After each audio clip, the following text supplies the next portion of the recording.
Good morning. Okay, hi, good morning. This is Dr. Ashwini, and today we'll discuss about the topic female genital tract. Okay. So just before going into the topic proper, we'll just have a quick review about the development and anatomy of the female genital tract. Okay. So the germ cells arise in the wall of the yolk sac by 4th week of gestation, and by the 5th or 6th week they migrate to the urogenital ridge, where they induce the proliferation of mesodermal epithelium, which is responsible for the giving rise to the epithelium and stroma of the ovary. What are the ovaries? Ovaries are the female gonads. Okay. Next, the Mullerian ducts, they form at about the 6th week of gestation. They give rise to the fallopian tubes, uterus, cervix, and the upper vagina. The urogenital sinus forms the lower part of vagina. So, coming just about the development as ovary is formed by the urogenital ridge, arises from the urogenital ridge. Fallopian tubes, uterus, cervix, and upper part of vagina is formed by the Mullerian ducts, and the lower part of vagina is formed from the urogenital sinus. Okay. So now coming to the infections pertaining to the lower genital tract. Usually the infections of the lower genital tract are mostly sexually transmitted. This include the trichomonas, gonorrhea, chancroid, granuloma inguinale, lymphogranuloma venereum, syphilis, mycoplasma, chlamydia, HSV, that's the herpes simplex virus, and the HPV. HPV is the human papilloma virus. Of all of this, HPV is a very important as far as the cervix is concerned. Okay. Now just I'll have a quick review of some of the infections. First and foremost is the HSV, or the herpes simplex virus. It mainly involves the cervix, followed by vagina and the vulva. So what are HSV? HSV, or the herpes simplex virus, are DNA viruses that include two types. They are the HSV1 and the HSV2. The HSV type 1, they are responsible for the occurrence of oropharyngeal infections. The HSV2, they cause the genital infections. Okay. They start as red papules initially, and they may further progress to vesicles, which later burst open, leading to the formation of ulcers. Okay. These vesicles and ulcers, they contain these viral particles. So, if you biopsy a ulcer of caused by HSV, it shows desquamated epithelium. HSV affected cells, how can you identify that these cells are affected by HSV? These cells, they show some cytopathic changes. What happens? Usually, so the cells affected are the squamous cells. These squamous cells, they become multinucleated. Okay, and they contain a eosinophilic to basophilic viral inclusions, and they have a ground glass appearance. What do you mean by ground glass appearance? They are hazy. Okay, the cell loses its clarity and it looks dirty and hazy. This is how you can see here. The nucleus is multinucleated. Okay, and it's appearing hazy. Okay, this is the various clinical manifestations of the herpes simplex virus. In the vulva, you can see the grouped vesicles. Vesicles are closely packed. Okay, here in this, we are able to see the superficial vulvar ulcer. Okay, and this is the papule. This is the papule with the surrounding and underlying erythema. What do you mean by erythema? Erythema is the redness. Okay, and this is a pustule. No, no. After HSV, the next one is the molluscum contagious. Okay, this mainly it's four subtypes, but sexually most common one is the molluscum contagiosum type 2. Okay, so the most commonly affected age is from 2 to 12 years. They have a very typical appearance. They appear as pearly, dome-shaped papules with a dimpled center. Dimpled center, and they have a indentation in the center. Okay. Then next one is the Trichomonas vaginalis. It is sexually transmitted one, and it presents as a yellow, frothy vaginal discharge with the vulvovaginal discomfort, dysuria, and dyspareunia. What do you mean by dyspareunia? Dyspareunia is painful coitus. Okay. The Trichomonas vaginalis, when it affects the cervix, it is called a strawberry cervix because there is severe intense congestion, giving it a strawberry appearance. Okay. Next, the Gardnerella vaginalis, it causes the bacterial vaginosis. Now, next, coming to the next part of FGD, that is the vulva. Okay, this vulva consists of structures lined by ectodermal origin. They are the labia majora, labia minora, mons pubis, clitoris, vestibule, hymen, Bartholin's glands, and the minor vestibular glands. This mons pubis and labia majora, they are covered externally by the skin, whereas the inner surface of labia majora, labia minora, and vestibule are covered by stratified squamous epithelium. Now, a very brief just about the vulval tumors. The common ones are the stromal polyps. They may be single or they may be multiple. They are covered by the stratified squamous epithelium with underlying stroma consisting of loose, fibrous, and myxomatous tissue. Next is the papillary hydradenomas. This is a benign, the name may appear very dangerous, but it is a benign tumor and it arises from the apocrine sweat glands. Because it is lined by skin, the sweat glands are also present. These are the apocrine sweat glands. Okay, so it's a benign tumor arising from the apocrine sweat glands. The tumor lies in the dermis and consists of papillary structures that are composed of a central fibrovascular stalk covered by 2 layers of epithelium, the outer columnar layer and an inner myoepithelial layer. Okay, once again, the tumor lies in the dermis and it consists of papillary structures composed of fibrovascular stalk covered by 2 layers of epithelium, flattened myoepithelial inner myoepithelial layer and an outer columnar layer. Next is the condyloma acuminatum. Anogenital warts are papillary squamous lesions that are transmitted sexually. They are induced by HPV 6 and 11. Okay. When we are discussing the HPV, I will tell you in detail about that. So, this condyloma acuminatum microscopy shows tree-like proliferation of stratified squamous epithelium showing marked acanthosis, hypokeratosis, parakeratosis, papillomatosis, and coilocytosis with underlying stroma. What do you mean by acanthosis and hypokeratosis? Parakeratosis? What is acanthosis? What is hypokeratosis? Parakeratosis? Read and tell me, okay? So, vagina. This vagina extends between the vestibule and the cervix. The wall consists of 3 layers: outer fibrous, middle muscular, and inner epithelial. There is an entity called as embryonal rhabdomyosarcoma. It is a rare tumor occurring in infants and children under 5 years of age. Okay, tumor is bulky and polypoid.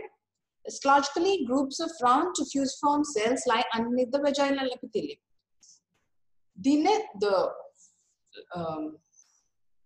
strip of epithelial cells under this this strip of fusiform cells under the epithelium is called as the cambium layer. This is characteristic of embryonal rhabdomyosarcoma. Okay, this cambium layer, beneath the cambium there is a central core of loose connective tissue.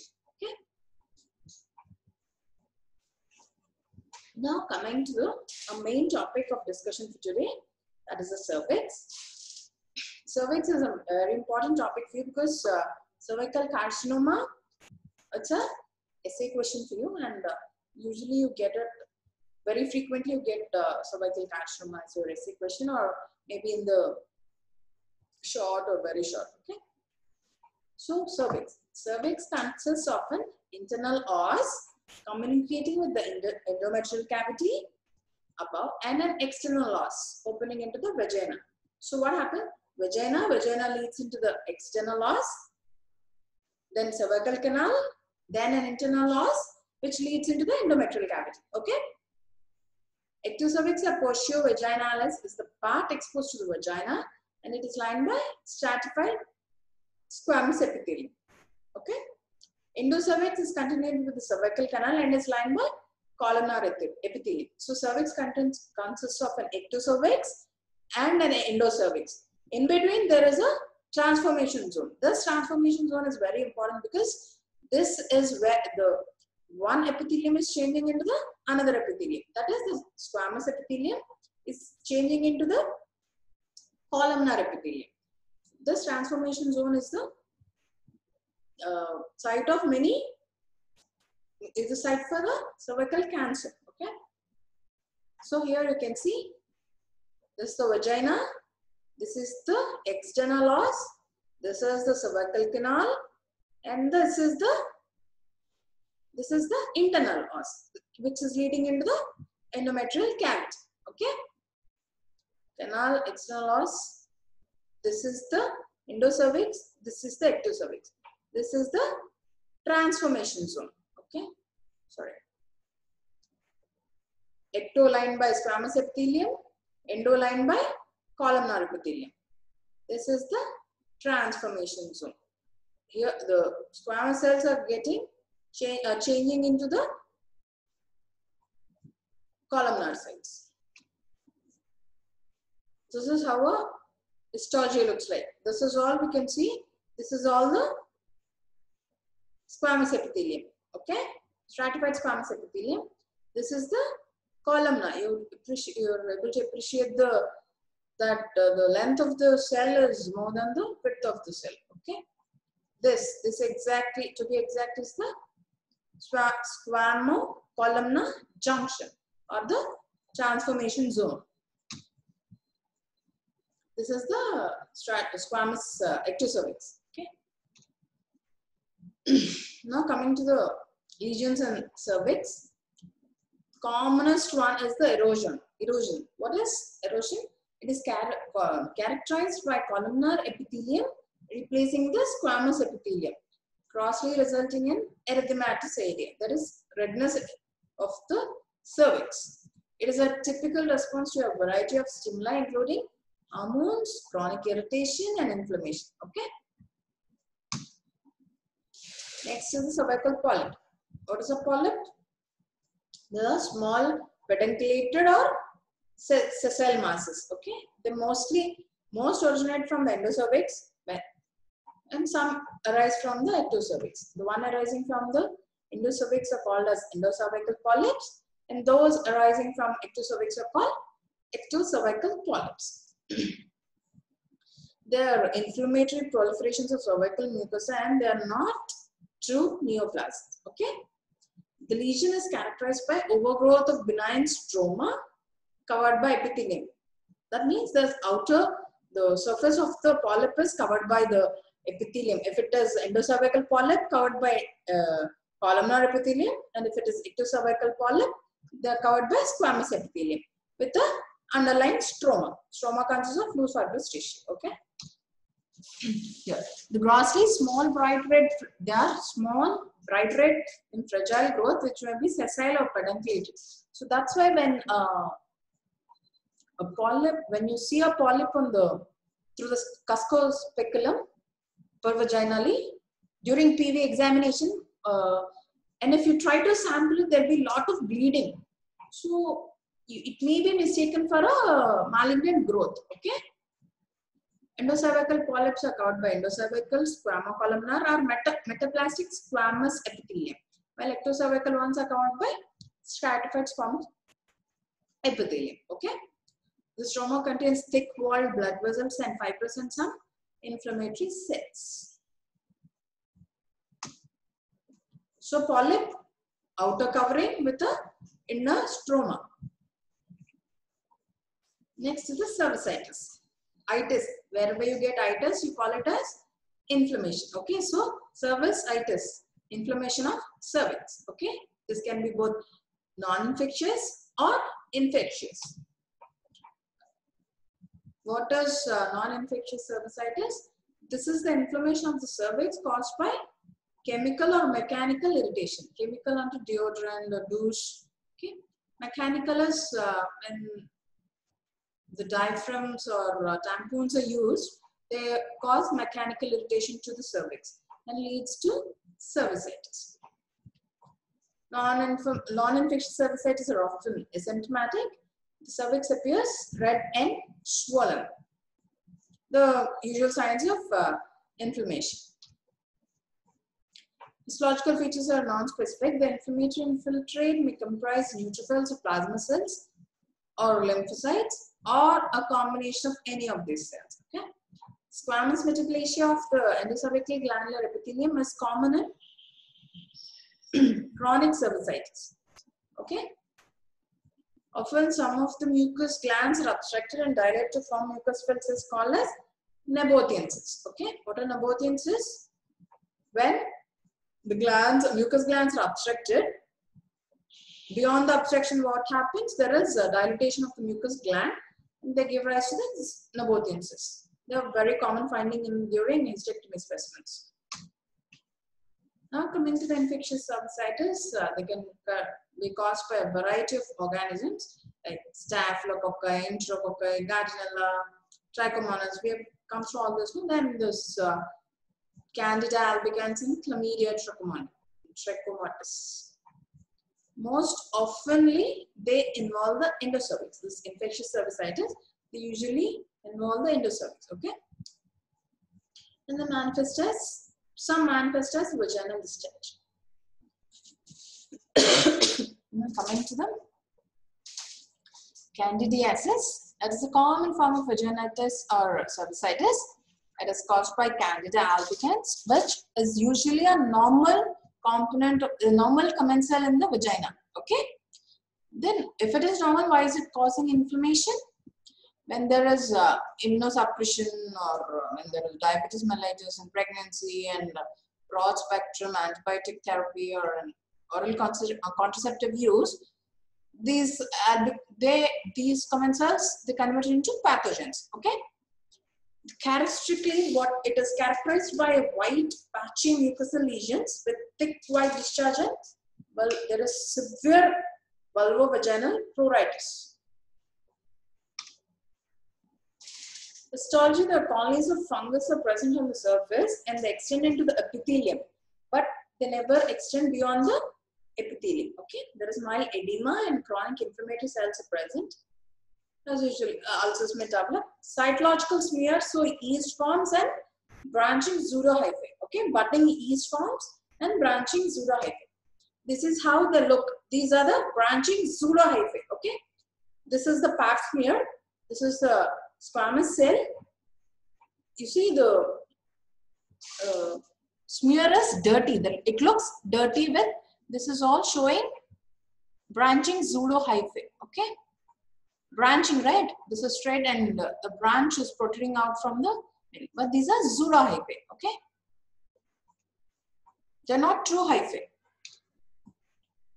Okay, next comes the trichomoniasis. It is caused by unicellular flagellated protozoan, that is the Trichomonas vaginalis. It is a sexually transmitted disease. It involves the vagina and the cervix. Clinically, they are asymptomatic and usually they go unnoticed. Sometimes what happens, there's a copious, thin, frothy, yellow-green to grey offensive discharge and they may be bulbar, itching or burning, or dyspareunia. Okay, this is how sometimes they may present with itching and burning and dyspareunia. An inflammatory infiltrate of lymphocytes and plasma cells is seen. The organisms are not seen in biopsies because they do not. We have seen that they are Candida and they do not invade the vaginal wall. Okay. Then how are they diagnosed? They are diagnosed by saline wet preparation in which the motile trophozoites are seen. They can also be seen in pap stained vaginal smear. Okay. This is how this is. You see, this is all squamous cells. This is the, you can see the flagella. I'll just show you another thing. Here. Okay, this one with the flagella. Okay.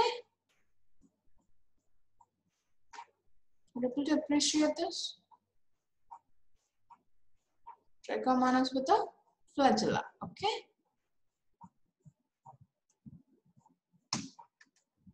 Next, the Chlamydia trachomatis cervicitis. It is an obligate gram-negative intracellular pathogen. Chlamydial cervicitis is the most common sexually transmitted disease in the developed countries. Sometimes it may coexist with Neisseria gonorrhea infection. Okay. This is important because it's a frequent cause of PID or the pelvic inflammatory disease. It is often asymptomatic. It is also may cause a condition known as lymphogranuloma venereum. Okay.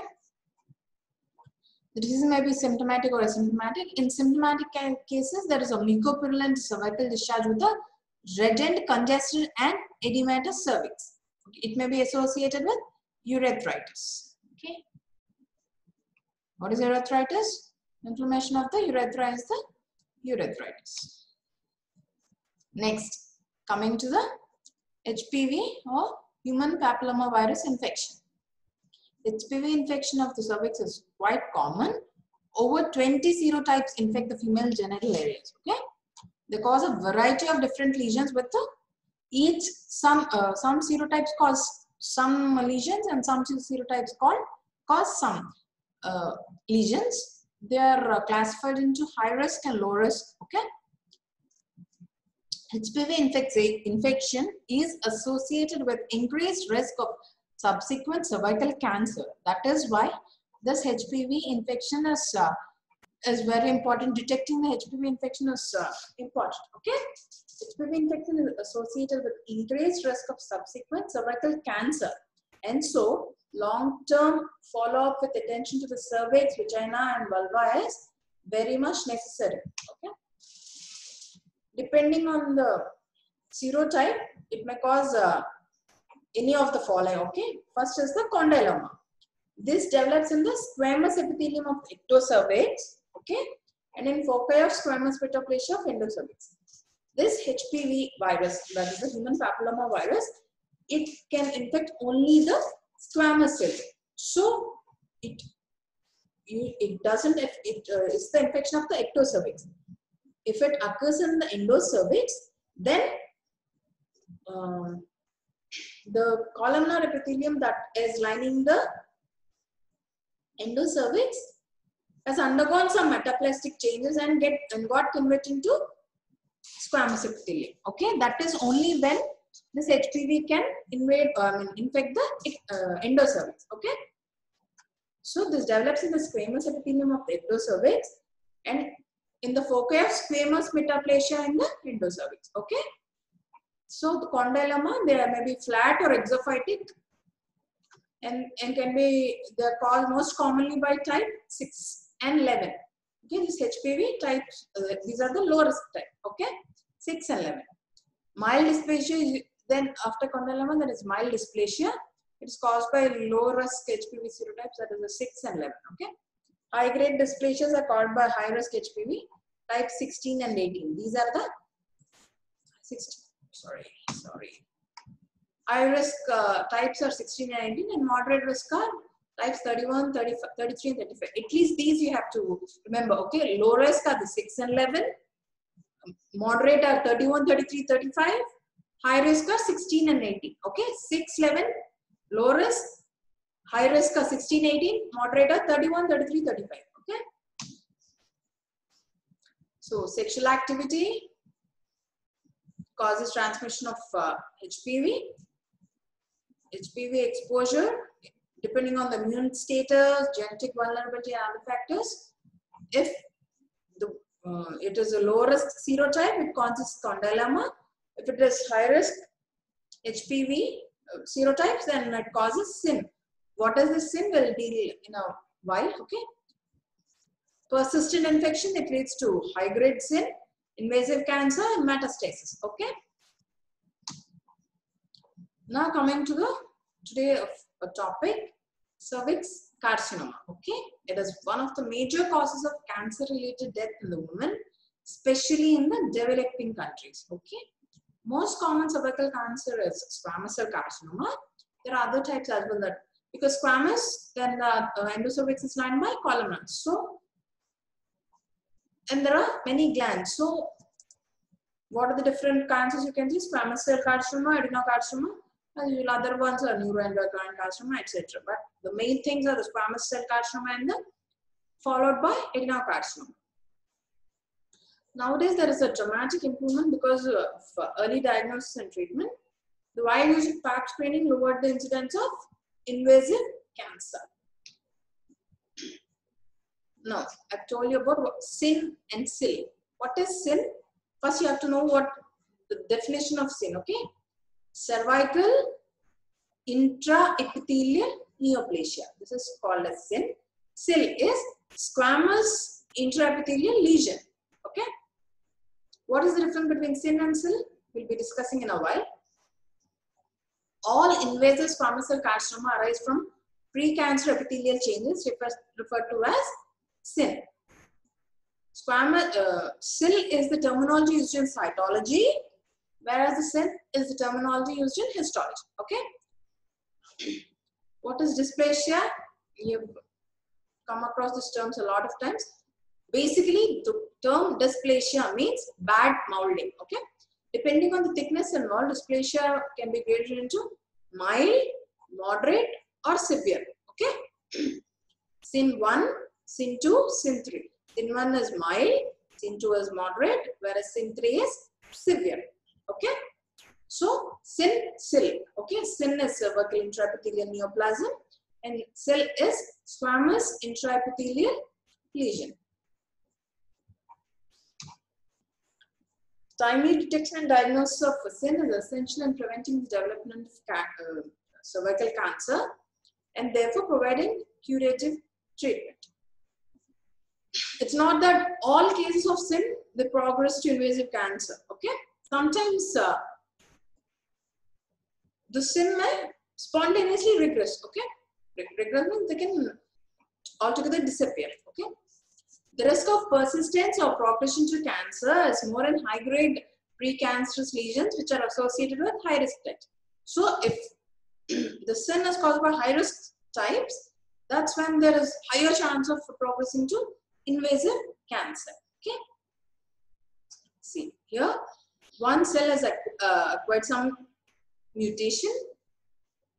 This is followed by hyperplasia, followed by dysplasia, leading to in situ cancer. In situ is, it is within the basement membrane. It's only within the epithelium. There is no invasion. There is an invasive cancer. This is progressed into the underlying stroma. It has pierced the basement membrane and reached the underlying stroma. And from there, through blood vessels and lymphatics to metastasis. Okay. Cytological examination can detect SIN long before cytological kabatti it is SIL. Okay. SIN is for biopsy, SIL is for pap smears or cytological examination. Okay. So this cytological examination can detect these lesions long before any abnormality can be seen grossly. Okay. Pre-cancer changes can precede the development of overt cancer by many years. Okay. SIN lesions, they may begin as low-grade SIN and then they can progress to high-grade SIN, or they may per se start as a high-grade lesion only. Okay. So I've told you, on the basis of histology, precancer lesions are graded as Sin 1, Sin 2, Sin 3. Sin 1 is mild dysplasia, Sin 2 is moderate, Sin 3 is severe and carcinoma in situ.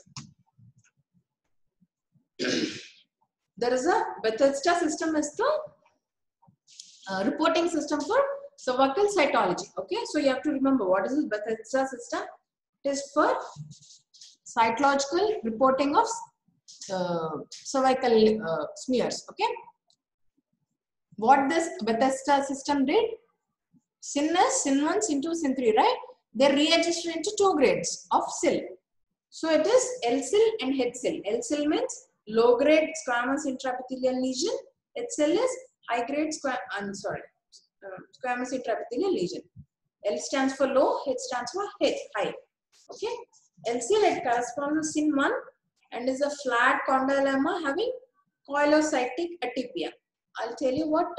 I'll show you what a coilocytic atypia is. Okay. H-SIL, it corresponds to Sin 2 and Sin 3 and has high abnormal and pleomorphic squamous cells.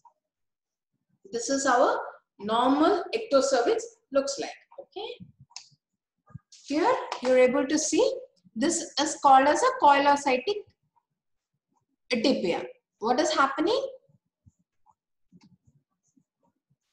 Here this is normal squamous cell. Here you are able to appreciate there is increase in nuclear size with nuclear irregularities. Okay.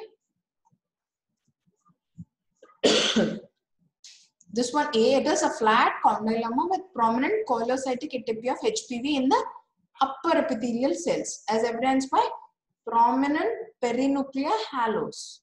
There is increase in nuclear size followed by there is perinuclear halo. Okay. This is a ISH, that is in situ hybridization. This is Ki67. You just know the names, that's enough for you. Ki67. These are positive in when there is HPV infection. Okay. This is P16 staining, immunostaining. Okay. So this is Sin 1. What is Sin 1? This is the basement membrane. If you are able to appreciate, this is the basement membrane. Okay. This is all squamous epithelium. Here you are able. What is happening? Lower 1/3 of the thickness of the epithelium. It is showing pleomorphic cells. And these are coilotypic atypia. Okay. These are cells infected with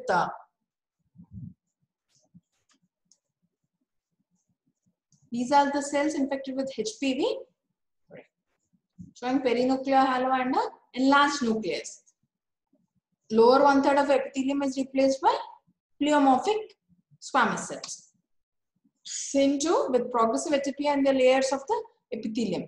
See, upper cells are normal, but the 2/3, almost 2/3 of the epithelium is replaced by pleomorphic cells. Next, Sin 3. There is the whole of the epithelium. It is replaced by all levels of epithelium are replaced by pleomorphic cells. That is full thickness is affected. Okay. Sin 1, 1/3, Sin 2, 2/3, and Sin 3, the whole thickness of the epithelium. Okay. Now cytology screening for precancerous lesion. Cytological examination can detect precancerous lesions long before any abnormality can be seen gross. Okay. In the precancerous lesion, gross, it won't show any changes. Okay. Only if you do a pap smear, we can detect there are some abnormalities on the smear. Okay.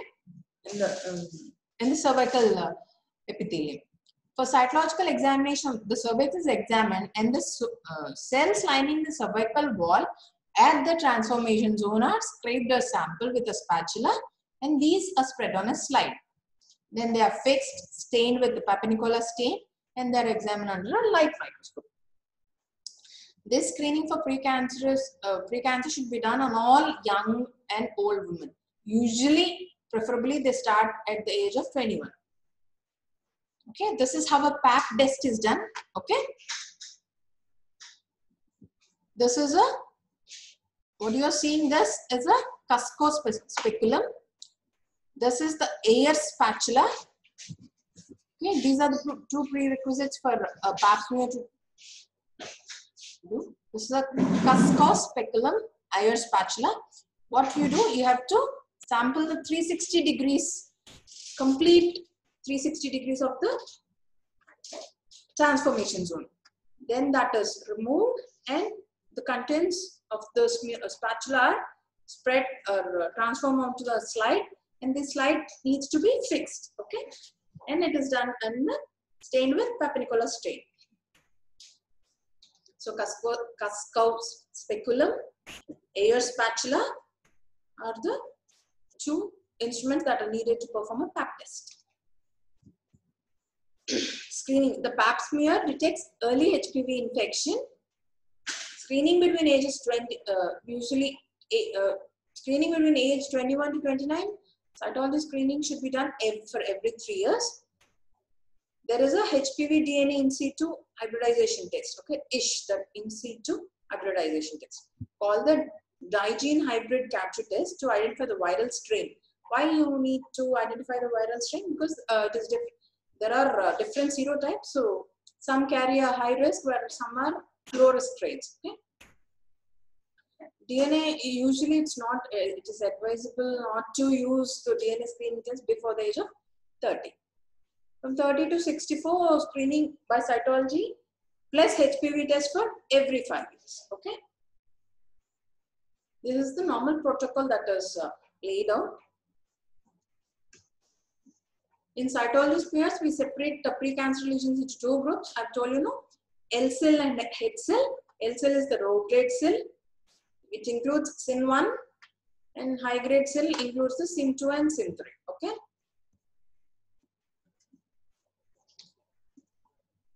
This is a normal squamous cell.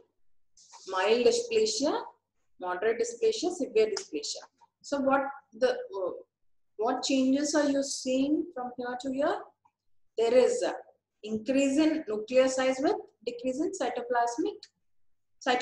So there is, as it progresses from mild to severe, there is a decrease in cell size, increase in nuclear size, and increased NC ratio. NC ratio means nucleus and cytoplasmic ratio. Okay. Normal, mild, moderate, severe, carcinoma in situ, then invasion. This is a normal pap smear. Okay. This is squamous cells. This is low grade cells. See, you can appreciate the difference. This is a normal, this thing. Here, there is decrease in cell size and increase in the nucleus size. Here, you're not able to say that it is, whether it's a squamous cell or not. This is a normal squamous cell. See, very small nucleus. Here, the cell size is dramatically decreased with increased nuclear size with irregular thickening of the nuclear border and decrease in cytoplasmic quantity. Okay, this is high grade cell. This is a low grade cell or the L cell. This is the H cell. Okay, this is another. See, you can clearly see thickened nuclear membrane, decreased in cytoplasm and decrease in cell size. Okay, see, you can appreciate now this is a normal squamous cell. This is quite big with a small nuclei. Here there is the cell size is decreased considerably with the increased nuclear size. All in one thing. Normal. This is SIN1, SIN2, and SIN3. See, note the reduction in cytoplasm and the increase in nucleus to cytoplasmic ratio, which occurs as the grade of the lesion increases. This reflects the progressive loss of cellular differentiation on the surface and lesions from which these cells are exfoliated. So what are the, coming to pathogenesis, what are the risk factors? Early age at first intercourse, multiple sexual partners, a male partner with multiple previous sexual partners, persistent infection by high-risk papillomaviruses, low socioeconomic groups, and usually it is rare among virgins and multiple pregnancies. Okay, the sin or SIL. These factors are early age at first intercourse, multiple sexual partners, a male partner with multiple previous sexual partners. Okay. Now, the cause is determined to be a HPV virus. We have already read that. The HPV is the #1 reason for abnormal cells of the cervix. It is a skin virus which results in warts, common warts, flat warts, genital warts, plantar warts, and precancerous lesions. It can be detected in 85 to 95% of the precancer lesions. These are different high-risk HPV types. Most importantly, 16 and 18 are the important ones. 31, 33, 35 are the moderate ones. We have already gone through them. Low risk are the 16, 11, 40 to 44. But 6 and 11 are important main low risk types. Okay, these type result they cause condylomas. This low risk HPVs they cause condylomas. Now coming to the pathogenesis, this thing what happens? The transmission of HPV occurs primarily by skin to skin contact. Okay, basal cells of stratified squamous epithelium may be infected by HPV.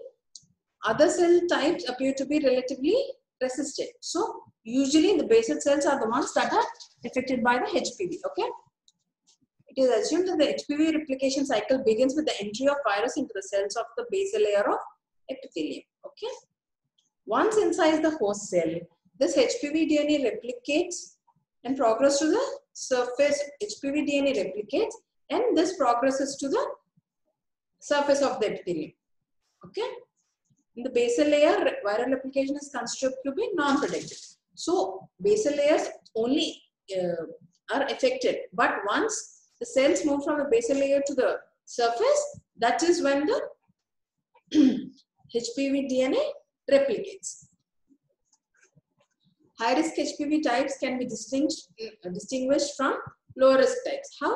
Because it can be distinguished by the structure and function of the E6 and E7 products. In benign lesions, viral DNA is located extrachromosomally in the nucleus. Okay, whereas in high-grade lesions, HPV DNA is integrated. It is integrated into the host genome. So with this integration, that is, the affected squamous cell DNA and the viral DNA, they are mixed up. They are integrated into one DNA. Okay, and so this viral DNA takes hold of the DNA of its host. Okay, this integration, what happens? It deletes the E2 region. Okay, so E2 why is it? What happens if E2 region is lost? E2 region is lost. So the function that has to be done by E2 is stopped. What does E2 do? It's pretty confusing. Just try to keep focus here. Okay, please. Integration of HPV DNA with host DNA, it results in the loss of E2 region. This E2 region, what has happened is normally E2 region, what does it do? It downregulates the transcription of E6 and E7 genes. Okay, you're understanding? E2 downregulates E6 and E7. So this integration, what it is doing, it is deleting this E2 region. Okay, it is blocking the E2 region. Why are these E6 and E7 genes important? The function of E6 and E7 products is to the function of E6 and E7 products during a productive HPV infection is to subvert the cell growth regulatory pathways and modify the cellular environment in order to facilitate viral replication. Okay, normally if E6 and E7 genes are not present, it doesn't help in the viral replication. Okay, this E6 and E7 are required for this virus to replicate. Okay, E6 and E7 genes produce products deregulate the host cell growth cycle by binding and inactivating two tumor suppressor genes. That is the P53 and retinoblastoma gene. Okay, P53 gene and retinoblastoma gene. You're following me? E2, E2, E6, E7. These are the three important genes you have to know. E6 and E7, what are they doing? E6 acts on the P53, whereas E7 acts on the RB gene, that is the retinoblastoma gene. These RB gene and P53 are tumor suppressor genes. Okay, the E6 gene product binds the P53, resulting in its degradation. As a consequence, the normal activities of P53, which govern G1 arrest. Okay, P53's function ain't G1 arrest, apoptosis, and DNA repair. Okay, P53 normally what it does? It G1 arrest chestundi, apoptosis ni and DNA repair ni promote chestundi. So when P53 is degraded, so there is no G1 arrest, there is no apoptosis, there is no DNA repair. So what's happening? There is continued viral replication. There is no death. Apoptosis is cell death, right? Programmed cell death. There is no programmed cell death, and there is no repair. So what is happening? The mutations are accumulating, and there is uncontrolled replication of the host cells. Okay. That is why this low risk HPVs, they do not, low risk HPV E6 proteins, they do not interfere with the P53 function. So, okay. No, E6 degrades P53. What is this E7 gene doing? E7 gene can also associate with mitotically interactive cellular proteins such as cyclin E. Cyclin E are cell pathway regulatory proteins. Okay. Okay. The E5 gene product induces an increase in mitogenic activated protein kinase activity, thereby enhancing cellular response to growth and differentiation factors. Okay. This results in continuous proliferation and delayed differentiation of the host cells. So the inactivation of P53 and retinoblastoma proteins can give rise to an increased proliferation rate and genomic instability. As a result, the host cell accumulates more and more DNA damage that cannot be repaired, leading to a transformed cancerous cells. Okay. So E6 affects the P53, E7 affects the RBG. Okay. Pathophysiology. Normal infections clear inside it backs to normal. If it is persistent, progress to LCL, and if it still persists, HCL and then to carcinoma. Okay. E6 binds P53, blocking apoptosis. E7 releases E2 from. Okay, stop just from PRB, driving cells into cycle.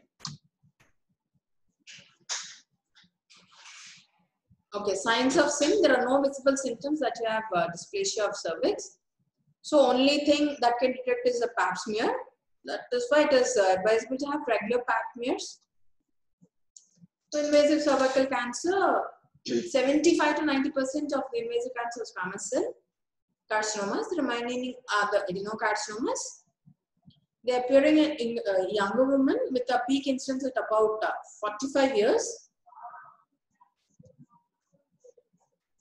Mainly in the, I told you, they are usually arise in the region of the transformation zone, and they range from can range from microscopic foci of early invasion to grossly frank tumors encircling the cervical os. Okay. cervical cancers are graded into well differentiated, moderately differentiated, and poorly differentiated based on the cellular differentiation. Coming to the staging, stage 1 confined to the cervix, stage 2 beyond the cervix but not to pelvic wall or lower 1/3 of vagina, 3 disease to pelvic wall or lower third of vagina, 4 is invades bladder, rectum or metastasis. Okay.